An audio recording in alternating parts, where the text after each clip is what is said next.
Today we're on a mission. We're trying to install a roof rack, and I've already started putting together the pieces, and it actually is a pretty decent thickness. I was pretty surprised because it's only 60 bucks on Amazon, but it seems like it should be okay. So I have the ladder out. Air vent kind of stops there, and then solar should be here because that is what these sections are. So that last one's probably the air vent, and then from here forward can kind of do whatever. But I'm going to try to see if they fit just here. Now, one complaint a lot of people had about this particular brand was literally this, what you're seeing. It's like already has what looks like rust, but I think it's just dirt from the factory. Okay, never mind, it's not dirt from the factory. So I took this part off again just so you can see what the other complaint was. The profile for this is a little kind of angled. So because it's at an angle, you would kind of expect this to be kind of like that. But if you notice, then this ends up being at an angle. So that has to be straight. I don't think it's going to be a problem. It should be fine. I'm not carrying a lot of weight, but that's just something to note if you get one of these cheap racks off of Amazon. If you take a look at one of these brackets, it looks fine until you actually have it mounted, and you notice that the bolt for fastening the rod, which you probably want to have on first, won't let you tighten that up with a socket. Luckily, I do have these adjustable wrenches. And then, so this is actually unfortunate. I knew this was going to be a problem, but it doesn't even open wide enough for you to get it over the lip, so I have to take it apart. Yeah, so what you end up having to do is this first, and get it roughly attached where you need it to be, and then do the other part. So I'm going to go around and do all these. So I put those two on, and it's pretty close together because it's just the solar panels, and I already have brackets for them, and they're that kind of close together. But I realize we're on the gasket. So will the door close? Yes, it does. But you should probably check before you place yours. Okay, so all the spike things are up here, and this is actually the height I was hoping to get.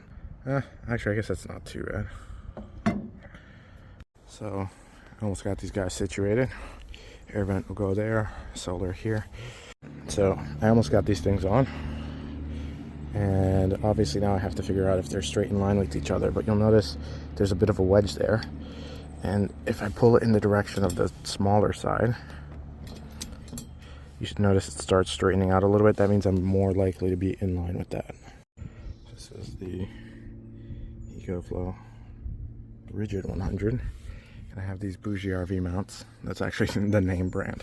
But, so I noticed that with these mounts, you actually just spin this to clamp them down, but these are too thick, which is, really good for rigidity, stability, whatever, but, I mean, it holds it, but I don't know if I would trust it. Okay, so I was doing kind of a pull test, and it seems like it holds it okay. These panels aren't very heavy, and it's not like the wind's going to pick them up and carry them away, but I also have the issue of this cable is not long enough to, even if I drill a hole, like this is not very long. So I think I'm going to shelve putting this on today. I have 2 more coming in this week, and then figure out a different mounting solution for that. And in the meantime, I will just tighten all these up just so the rack is stable, and it actually is, like, it feels pretty sturdy. It's loose now, but it feels pretty sturdy, so I think it should be fine. I just don't really like how these things are so tall. They look pretty ugly. And then on top of being ugly, you'll see, like, that's how tall the solar panels will actually sit if they're on top of the bar. If they're under the bar, then I guess it's a different situation, but we'll see how I figure that out. And then from here you can kind of see how tall those things actually are. It's kind of silly. Freaking tall. The good thing is most of these rigid panels have these aluminum frames. So you can drill holes or do whatever you want, really. I was just using the pre-drilled stuff, but it's easy enough to make holes and brackets and whatever. So these brackets are actually really nice. They are way too expensive. I think these were $100 for a set of 4. And this panel on sale cost $80. So yeah, but if you're in a car or an SUV or something with those kind of mounts, these are just very quick to get these panels on and off without too much hassle. Okay, so I took them all off, and it's mostly so I can get a good test fitting for how this is going to be once it's mounted a different way, maybe with holes underneath. And that's done. So I can actually shake the van with this, and it's not really going anywhere. So this is what it's like when it's done. So actually it still has a pretty decent grip on it. And this is all 4 sides.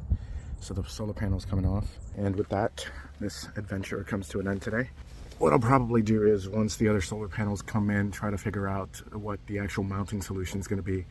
So I'll probably document that too, just so future reference I can see where I messed up.